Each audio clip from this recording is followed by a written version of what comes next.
A dangerous crossroad in Ocoee, $50,000 in assets stolen out of a Windermere home. Changes at Disney and in your schools. And fried chicken becomes a topic of division. The date is August 26, 2021. We're going to go through these stories and more. Welcome to West Orange on the Go. My name is Austin Arthur, and this is where we do local news and comment. And when I say local news, I mean hyper local. West Orange, this is your news. We begin in 10 seconds. You're listening to West Orange on the Go. Brought to you by the West Orange Times and Observer. Hosted by Austin Arthur. West Orange on the Go. The proposed installation of a traffic light at Ingram and Carcona Ocoee roads took center stage at the Ocoee City Commission's meeting August 17th. During public comment at the end of the meeting, two of the members of the public spoke on the issue of installing a traffic light. They said numerous accidents have occurred at the intersection. One resident described an accident in which she and her young children were involved. Their vehicle was totaled, and the woman suffered a traumatic brain injury as a result. She said she used to be a trial lawyer in Orange County and had to stop working as a result of the accident. Another resident stated, "Every day that we wait, there is another opportunity for people to get hurt and possibly die." Quote from Commissioner Larry Brinson, "Proactivity costs money, but reactivity costs lives." End quote. Commissioner George Oliver agreed. As soon as he was elected, he went to the Orange County government to get the process started. At the issue is the county's willingness to cover maintenance costs. Quote from Commissioner Oliver, "They led us to believe they would take care of it.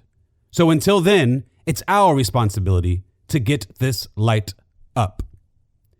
In other business, the commission approved an agreement with Golden Globe Sports, a youth sports organization, to create youth soccer programs in Ocoee.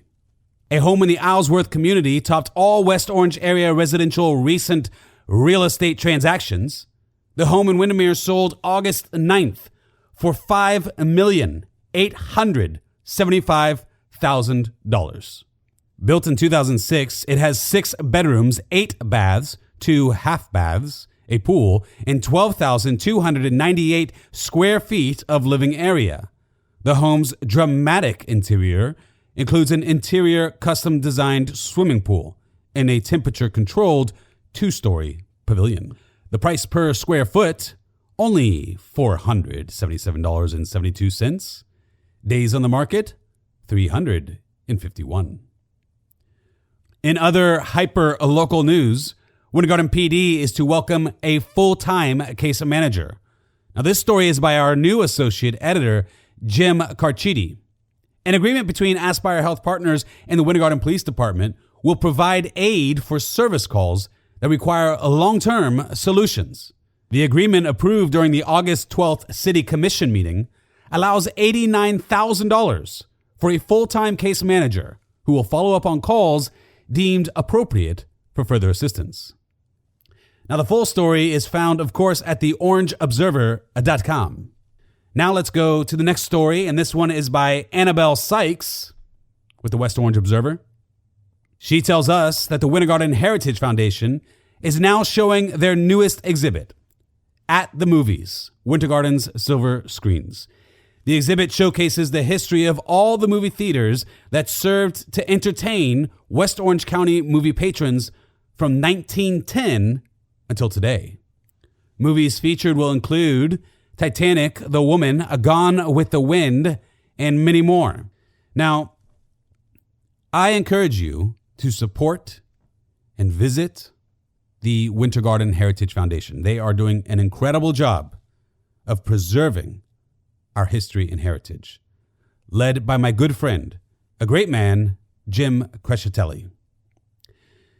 Now let's talk about how to get your hyperlocal news. Well, right now, you're doing one method. You're listening to me. I'm going through the headlines. But this is not the only way you can receive your hyper-local news with the West Orange Times and Observer. You can also go to the website, orangeobserver.com. When you go to the website, you can even sign up for free newsletters. You can customize how you'd like to receive the news. So I encourage you to visit there and also to visit the Facebook. You can be a super fan like me. You can comment, you can share, like, heart, anything you want to do. That's an option. Some of you are like me. You like to hold the newspaper. There's nothing like having it in your hand. You could hear that there. Just like my grandfather used to do. He'd sit out on the patio, read the newspaper, flip it around. You can put it in your hands. So, that's an option. Find the red bins. They're all around town. All around town, you see these red bins. You rip those things open, you grab a newspaper. It is for free. Grab your hyperlocal news that way. Ultimately, we just want to make sure that you receive your hyperlocal news because being a small community is important to us. All of you are important to us. With that being said, are you a teacher? Well, perhaps you have heard SeaWorld Orlando once again will offer Florida teachers free admission to the park for a year. Florida K-12 certified classroom teachers are eligible to register for this free admission online. That's free for a year. Now, private school teachers also will qualify with the submission of a letter from their principal on official letterhead. Meanwhile, back at the other park, Disney announced an agreement with the Service Trades Council, a union, to require all of its unionized employees working in the state of Florida to be fully vaccinated against COVID-19. The Disney employees must be vaccinated by October 22nd, 2021. Quote, "Vaccines are safe, effective, and free," the union said in a memo to members on Monday. Although employees will be able to request medical or religious exemptions, those who do not comply with the new requirements will be, quote, "separated from the company." And in other Disney news, the company released new details for their Splash Mountain Makeover in a video on Monday.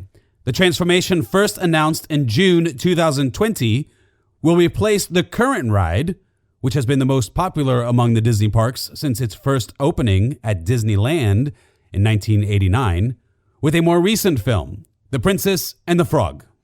And thus, Zippity-Doo-Dah will soon be no more.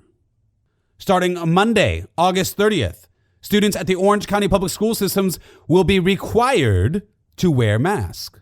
The Orange County School Board on Tuesday, August 24th, directed Superintendent Dr. Barbara Jenkins to implement the mask mandate, which removes the opt-out option parents had at the beginning of the school year. The new mandate is in place for 60 days through October 30th. This change defies the executive order by Florida Governor Ron DeSantis that prohibits schools from requiring masks. Orange County Public School Systems is one of 10 Florida school districts to defy this order. Now, the issue has become polarizing among many parents in recent weeks, and many were quick to offer their opinion on the Orange County Public School System's decision. A comment by one such parent states, quote, "Dr. Jenkins and the board were advised by their counsel in the meeting that they were breaking the law, and they chose to do it anyway. It doesn't matter if you like or believe the law is wrong. Until it is reversed, they still have to follow it." Nice example they just set for all the parents and children. End quote. Others applauded the decision, however, including one parent who stated, quote, "Smart decision by the board. Masks reduce the probability of infection, and fewer infections reduce the probability of mutation. Kudos to the board for following the science and looking out for the most vulnerable." End quote. One parent said she recently moved to Florida because of the freedom it offered her children. Quote, "I moved here from Hawaii just a week ago to allow my kids to play sports and to not wear a mask in school." End quote. Polarizing, indeed. Now to something that's not so polarizing, at least depending on how you look at it.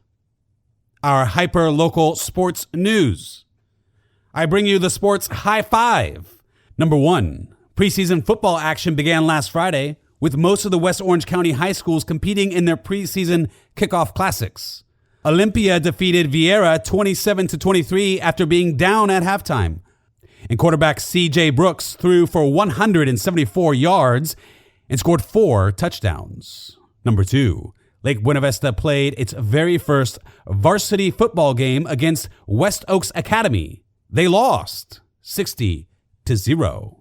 Number 3, the Orlando Area Rowing Society will be hosting its open boathouse from 9 a.m. to noon this Saturday, August 28th in Windermere. Attendees will be given a tour of the boathouse and will learn about the various rowing programs the organization offers. Number 4, West Orange County athletes competed well in the 2021 Mike Gibson Summertime Run hosted by Lake Mary High School last week. In the men's 5,000-meter run, Dr. Phillips had 3 runners finish in the top 10. And on the women's side, West Orange took 4 out of the top 10 spots. Number 5, regular season action kicks off tomorrow, meaning Friday, August 27th, with 2 home games. Lake Buena Vista will play its regular season opener at home against Windermere, and Olympia will take on Wekiva. Dr. Phillips travels to downtown Orlando to face Jones at Camping World Stadium. West Orange goes to East River. Ocoee will take on Oak Ridge, and Horizon will travel to Freedom. Tickets can be purchased on the GoFan app. This all as reported from our sports editor here at West Orange, Chris Martucci. Now be sure to stick with us because our final story will explain the comment about crispy fried chicken and how it became controversial in Winter Garden. So that will be soon. Stick with us till the end. And Windermere police detectives are searching for the suspect who stole roughly $50,000 in jewelry, purses, bags, sunglasses, and other items from a Windermere home. Now, according to Police Chief Dave Ogden, at about 9 p.m. Monday, August 16th, the suspect entered the Windermere home and stole a large variety of items. Now, all of these items are listed with pictures at orangeobserver.com, and tips that lead to the arrest of the perpetrators and or recovery of stolen property are eligible for a reward of up to $1,000 cash. So if you know something, contact the Windermere Police Department right away. And now let me tell you a little bit about our sponsor for this episode. Now, many of you may know the Foundation Academy. A lot of good people come out of that academy. So let me tell you a little bit about them. The Foundation Academy has been serving a Christ-centered education to the students and families of Central Florida since 1958. Long time. Consistently among the top private Christian schools in Orlando, Foundation Academy is an educational experience comprised of faith, academics, fine arts, and athletics. Foundation Academy serves grades pre-K through grade 12. They have 3 beautiful campuses, 1 great school, all Christ-centered. Foundation Academy, where character matters. On Foundation, you can hear the fighting song. For those of you who have been at sports games with the Foundation Academy, there is no doubt that you may have heard this song. This is them. Now, I want to say something about this. There are amazing teachers in public schools, but for many of us, we are looking for great private school options. For many of us still, we're looking for great private Christian school options. My daughter will be attending a private school next year, and we're still looking at which one to attend. A lot of factors, but one we are considering seriously is the Great Foundation Academy. So I encourage you to do the same. And now for the final story, all this talk about crispy fried chicken. A site plan approved by the Winter Garden City Commission last week paves the way for the demolition of one of the city's landmark businesses. Commissioners on Thursday, August 12th, approved unanimously the proposed redevelopment of the Maryland Fried Chicken site on West Colonial Drive. The redevelopment includes demolishing the 55-year-old restaurant to make way for a new facility that will house a Floyd's 99 barber shop and a possible second tenant to the rear. A new parking lot and landscaping also will be added. Now, regarding the topic, City Manager Mike Bullhofer said, quote, "It's sad to lose an icon like that, but it's a good thing to have a business like Floyd's to take its place. Part of us being a healthy, vibrant community is our ability to embrace that kind of change." End quote.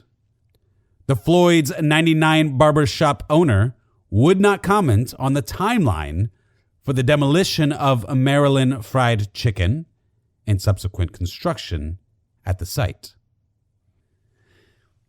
Now, since this news went out, it created a bit of a local buzz online. You may have seen some of this action or heard about it.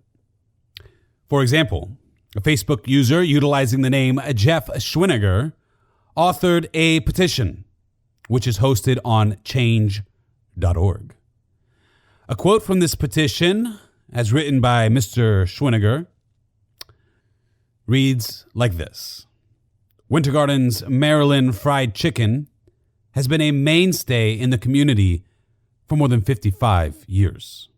Many a family have pulled underneath the 35-foot tall neon chicken for a quick dinner after a Little League game. Maryland chicken has been a comforter to countless souls. When a now grown child yearns for the distant memory of their innocent youth, they lean on the two most connected senses to one's memory: smell and taste. The smell of the delicious peanut oil fried chicken and the salty taste of its perfectly balanced brine and crunch bring back memories of the lost innocence of youth. Memories of a parent and a child solving their day's challenges over a yellow box containing a 2-piece with double fries and a large sweet tea in a foam cup. The petition currently has 622 signatures, with dozens of fans leaving comments pleading their case. Now, the reality is, the petition can't do much. The business has been sold. Floyd's barber is coming on in. But in the comments, you see a lot of people criticizing the deliciousness of Maryland Fried Chicken, criticizing whether or not it's a great restaurant or it should be saved. But the reality is, for so many, it's actually not about the chicken. It's about the memories. This is an old city with a deep history. And whether or not you like Maryland Fried Chicken is not the point. It's a piece of our history. So, we should all miss the iconic Maryland Fried Chicken. We should all ask those who were here, what were their stories with that old restaurant?